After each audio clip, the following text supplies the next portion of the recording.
स्वराज्य वार्ता, आवाज जनसामान्याचा। अजून एक गोष्ट देवेंद्रजी आणि आमच्या बाबतीत सांगण्यासारखी आहे की सुमारे 22 वर्षापूर्वी नागपूरमध्ये त्यांनी जाणता राजाचं आयोजनही केलेलं आहे। धन्यवाद।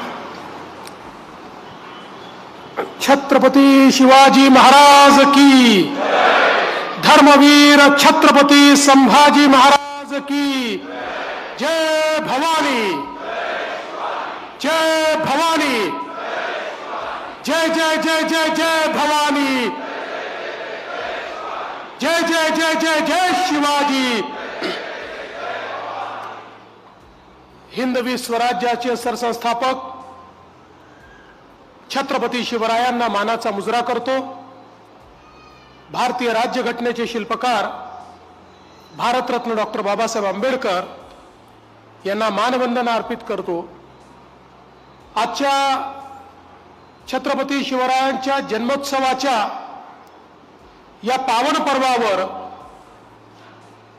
शिवसृष्टीच्या दुसऱ्या टप्प्याच्या लोकार्पणाच्या निमित्ताने मंचावर उपस्थित असलेले श्रीमंत छत्रपती उदयन महाराज भोसले, केंद्रीय राज्यमंत्री मुरलीधरजी मोहोळ, मंत्रिमंडळातील आमचे सहकारी माननीय चंद्रकांत दादा पाटील, आशिषजी शेलार, मंचावर उपस्थित असलेले आदरणीय नाना जाधवजी, रवींद्रजी वंजारवाडकर, विनयजी सहस्त्रबुद्धे, अमृतराव पुरंदरे, विजयबापू शिवतरे आणि ज्यांनी या संपूर्ण कामामध्ये पुढाकार घेतला ते जगदीशजी कदम, या ठिकाणी उपस्थित या शिवसृष्टी परिवारातील सर्व परिवारजन आणि उपस्थित सर्व भगिनी आणि बंधूंनो, मी सर्वप्रथम आपल्या सर्वांना आजच्या शिवजन्मोत्सवाच्या खूप खूप शुभेच्छा देतो। आज सकाळी शिवनेरी किल्ल्यावर जाऊन तिथल्या मातीमध्ये शिवजन्मोत्सव साजरा करणे, त्यानंतर पुण्यामध्ये हजारो विद्यार्थ्यांच्या समवेत जय शिवाजी जय भारत अशा प्रकारची विकसित भारताची पदयात्रा, त्या पदयात्रेत सहभागी होण्याची संधी मिळाली आणि आता खऱ्या अर्थानं आमच्याकरता जी प्रेरणास्थळी निर्माण झालेली आहे, स्वर्गीय बाबासाहेब पुरंदरे शिवशाहीर यांच्या संकल्पनेतून साकार झालेली शिवसृष्टी याच्या दुसऱ्या टप्प्याच्या लोकार्पणाची संधी मिळाली। संध्याकाळी इथनं आग्र्याला चाललो। आग्र्याच्या किल्ल्यामध्ये ज्या ठिकाणी बंदिस्त करण्याचा मूर्खासारखा प्रयत्न हा त्या काळात औरंगजेबाने केला होता, त्या ठिकाणी चौथा कार्यक्रम आहे। मला असं वाटतं की आजचा दिवस हा माझ्याकरता अत्यंत धन्य अशा प्रकारचा दिवस आहे आणि जर मला जगदीशजी एका शब्दामध्ये या शिवसृष्टीचं वर्णन करायला सांगितलं तर मी एवढंच सांगेन, मी निशब्द आहे। निशब्द, इतकं सुंदर काय त्याची भव्यता जी तुम्ही साकारलेली आहे, त्या ठिकाणी जे गंगेचं कुंड आहे ते ज्या प्रकारे तुम्ही केलेलं आहे आणि हुबेहूब तोच दगड, तीच मूर्ती, तोच आकार, मला असं वाटतं अतिशय सुंदर अशा प्रकारचं काम हे या ठिकाणी झालेलं आहे। आणि सगळ्यात महत्त्वाचं काही असेल तर या ठिकाणी स्वदेश स्वधर्म आणि स्वभाषेचं जे दालन तयार केलेलं आहे त्या पहिल्या दालनामध्ये छत्रपती शिवरायांचे अतिशय दुर्मिळ छायाचित्र हे तुम्ही तयार केले. त्या ठिकाणी तुम्ही ते लावले आणि त्याच्या पुढचाच टप्पा म्हणून या 3 त्रिसूत्रीवर आधारित एक 360 डिग्री अशा प्रकारची टाइम मशीन ही जी लावण्यात आलेली आहे. मी खरोखर सांगतो, मी जगाच्या पाठीवर अनेक देशांमध्ये गेलो, 3D पाहिलं, 4D पाहिलं, 7D पाहिलं, 14D पाहिलं, 16D देखील बघितलं.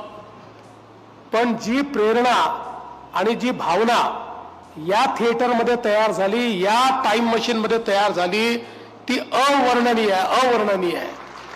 मी तर असं म्हणेन की महाराष्ट्रातला आणि देशातला प्रत्येक आमचा विद्यार्थी या ठिकाणी आलाच पाहिजे.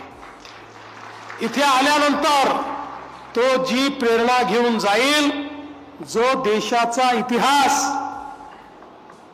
जो योग्य पद्धतीनं त्याच्यापर्यंत पोचायला हवा होता पण दुर्दैवाने पोचला नाही. खरं म्हणजे तसा तर तो इतिहास सांगण्याकरता कित्येक दिवस लागतील, पण 36 मिनिटांमध्ये भारताचा इथे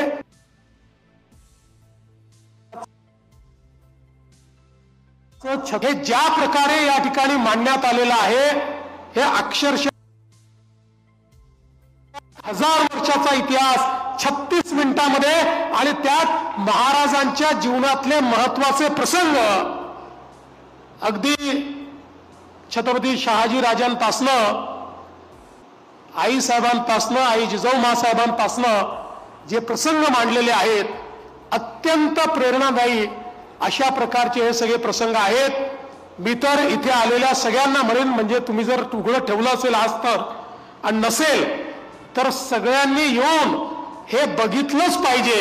मी तर असं म्हणेन, ज्यांनी हे बघितलं नाही तो जीवनातल्या वेगळा मुकला असं समजून घ्या. आपल्या जीवनातला खरा आनंद हा या 360 डिग्री अशा प्रकारच्या टाइम मशीन मध्ये तुम्हाला त्या ठिकाणी मिळणार आहे. मी मगाशी सांगत होतो, रिक्स म्युझियम एम्स्टरडॅम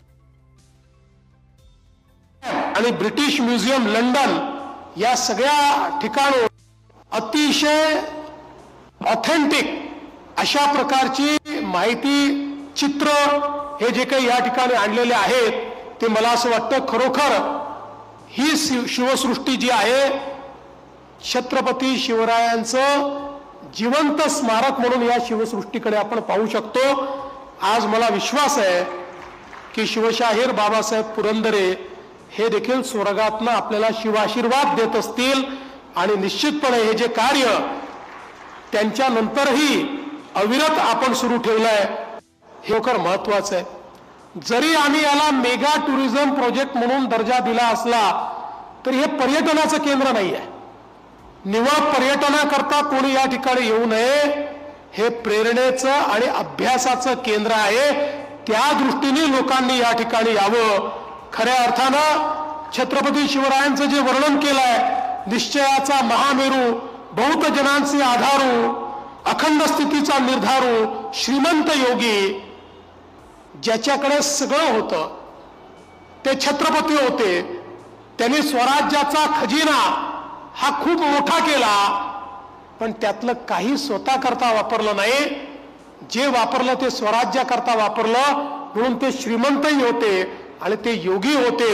एका योग्यासारखे सातत्याने त्या ठिकाणी ते लढत राहिले, आणि म्हणून अशा श्रीमंत योग्याचं मंदिर म्हणजे खऱ्या अर्थानं शिवसृष्टी आहे असं या ठिकाणी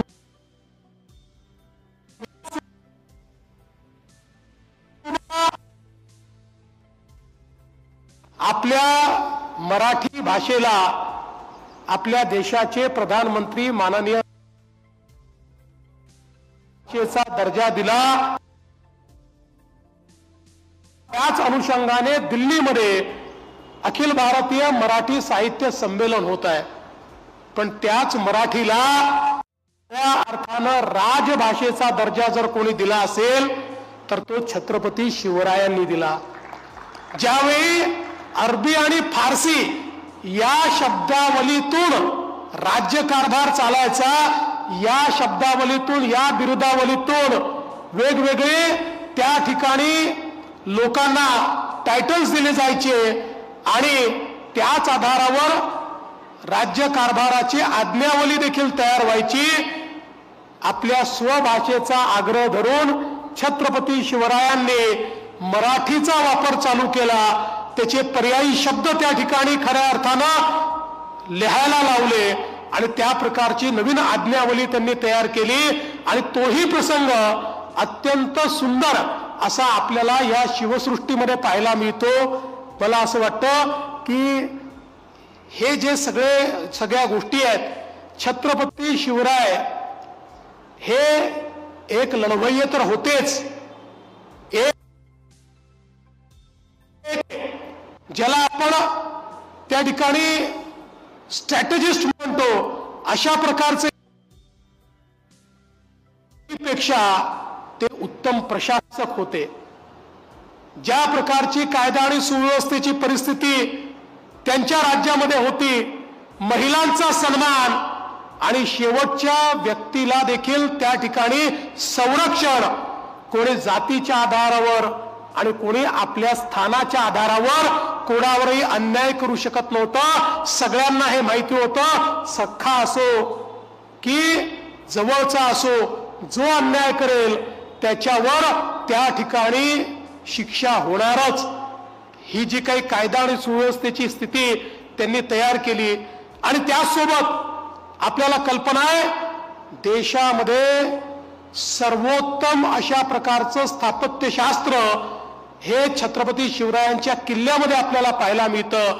त्या किल्ल्यांची रचना, तिथली पाण्याचं व्यवस्थापन, तिथली बाजाराची व्यवस्था, वर्षानुवर्ष त्या ठिकाणी ज्या प्रकारे सर्व कारभार चालायचा, किती दिवस वेढा पडला तरीही तो किल्ला पडणार नाही, अशा प्रकारची अभेद्य व्यवस्था हे जे त्या प्रकारे ते करायचे, या सगळ्या गोष्टी मला असं वाटतं की अत्यंत सुंदर अशा प्रकारच्या आहेत. आणि म्हणूनच देशाचे प्रधानमंत्री माननीय मोदीजींनी आपल्या छत्रपती शिवाजी महाराजांचे 12 किल्ले हे युनेस्कोच्या जागतिक वारशाकरता त्या ठिकाणी नॉमिनेट केलेले आहेत. लवकरच त्याची परिषद होणार आहे. आमचे सांस्कृतिक मंत्री आशिष शेलार पहिल्या टप्प्यामध्ये युनेस्कोमध्ये पॅरिसला जाऊन या किल्ल्यांच्या स्थापत्य रचनेच्या संदर्भात, या किल्ल्यांच्या जे काही विलक्षण अशा प्रकारचं त्याची रचना आहे, या संदर्भातलं एक सादरीकरण हे त्या ठिकाणी आमची संपूर्ण टीम जाणार आहे आणि ती टीम करणार आहे. आणि मला विश्वास आहे की छत्रपती शिवरायांचे किल्ले हा खरोखर जागतिक वारसा म्हणून या ठिकाणी युनेस्कोही स्वीकारेल, अशा प्रकारची अपेक्षा ही आम्हाला आहे. त्या किल्ल्यांचंही म्हणजे जे आता जगदीशजी म्हणाले, इतके वर्ष आम्ही रायगडाचं काम करतो पण खूप अडचणी आहेत. आर्किओलॉजी डिपार्टमेंटमध्ये काम करणं म्हणजे अत्यंत कठीण अशा प्रकारचं काम आहे. खरं तर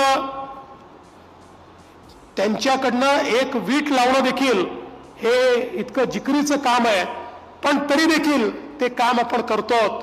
पण त्याच्यामध्ये पिढ्या निघून गेल्या तर अनेक पिढ्यांना स्वराज्याची राजधानी कशी होती हे समजणारच नाही. आणि म्हणून स्वराज्याची राजधानी त्याच्यापूर्वी तिथे जोपर्यंत सृष्टीमध्ये तयार होईल आणि इथे येऊन स्वराज्याची राजधानी आपल्याला पाहता येईल, ही व्यवस्था या ठिकाणी उभी करण्यात आलेली आहे. मी जगदीशजींना ही पण विनंती केली की छत्रपती शिवाजी महाराजांनी आरमार तर उभं केलंच, पण आरमार उभं करत असताना त्या ठिकाणी कुठली झाडं कापायची, कुठली कापू नये, जी कापायची त्याच्याऐवजी किती झाडं लावायची, अशा गोष्टी त्या ठिकाणी त्यांनी सांगून ठेवलेल्या आहेत. त्यांच्या त्या सगळ्या आज्ञावलीमध्ये आपल्याला त्या पाहायला मिळतात. वृक्ष संवर्धन असो, जलसंवर्धन असो, किंवा आपली करांची पद्धत कशी असली पाहिजे, खरं म्हणजे पांडुरंगजी बलकवडी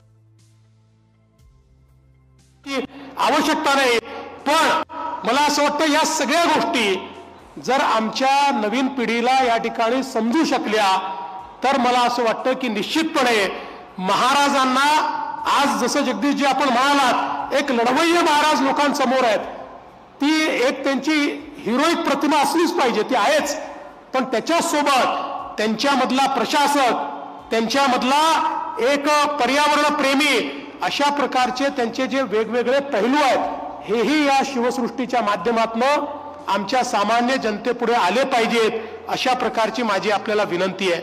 आणि म्हणून आपण अतिशय चांगलं काम करता आहात. या कामामध्ये अनेक लोकांचे हात लागतात. खऱ्या अर्थानं जनता देखील आपल्याला मदत करते आहे, पण शिवसृष्टीचं काम हे अधिक वेगानं व्हावं म्हणून आज मी आपल्याला ही घोषणा करतो की महाराष्ट्र सरकारच्या वतीनं अजून 50 कोटी रुपये आम्ही शिवसृष्टी करता या ठिकाणी देऊ. आणि पुढेही हे काम पूर्ण करण्याकरता अजून काही आवश्यकता पडली, मी आणि माझे दोन्ही उपमुख्यमंत्री आम्ही तिघही मावळेच आहोत, त्याच्यामुळे काही चिंता करण्याचं कारण नाही आहे. आपल्याला कल्पना आहे की एकनाथराव शिंदेजी हे देखील छत्रपती शिवरायांना मानणारे आहेत आणि आमचे अजितदादा तर पुण्याचेच आहेत. आणि पुण्याचं काही म्हणजे तसं कुठेच मला नाही म्हणत नाही, पण पुण्याचं काही सांगितलं तर नाही म्हणतच नाहीत, त्याच्यामुळे तोही प्रश्न नाही आहे. त्याच्यामुळे निश्चितपणे या आपल्या महायुती सरकारच्या माध्यमातून 50 कोटी रुपयाचा निधी आपण देऊ. आपण अत्यंत वेगानं हे काम करा. मी निश्चितपणे आपल्याला सांगतो की हे एक राष्ट्रकार्य आहे, कारण देशाभिमानी आणि इतिहास जाणणारी पिढी जोपर्यंत तयार होत नाही तोपर्यंत देशाचा विकास होत नाही. आपल्या देशाच्या पंतप्रधानांनी सांगितलं विकास भी और विरासत भी. जोपर्यंत वारसा, जोपर्यंत विरासत आम्हाला लक्षात राहत नाही तोपर्यंत आत्माभिमानी पिढी आम्ही जागरूक करू शकत नाही. खरं म्हणजे आपला समाज आपला वारसाच विसरला होता म्हणून इतके वर्ष गुलामगिरीत गेलो. तो वारसा आपल्याला छत्रपतींनी लक्षात आणून दिला आणि त्यामुळे गुलामगिरीतनं आपण बाहेर आलो आणि छत्रपतीच होते की ज्यांच्यामुळे खऱ्या अर्थानं अटके पार देखील झेंडे हे मराठ्यांनी लावले. आणि म्हणूनच मला असं वाटतं हे राष्ट्रकार्य आहे. या राष्ट्रकार्यामध्ये आम्ही सगळे आहोत. हे राष्ट्रकार्य आपण लवकर पूर्ण करावं अशा प्रकारची विनंती आपल्याला करतो. आणि या कार्याचं लोकार्पण करण्याची संधी आपण माझ्यासारख्या एका छोट्याशा कार्यकर्त्याला या ठिकाणी दिली. छत्रपतींच्या इतिहासाचा एक छोटा भाग आपण मला देखील करून घेतलं, त्याबद्दल आपले मनापासून आभार मानतो आणि माझे 2 शब्द संपवतो. धन्यवाद. जय महाराष्ट्र, जय शिवराय.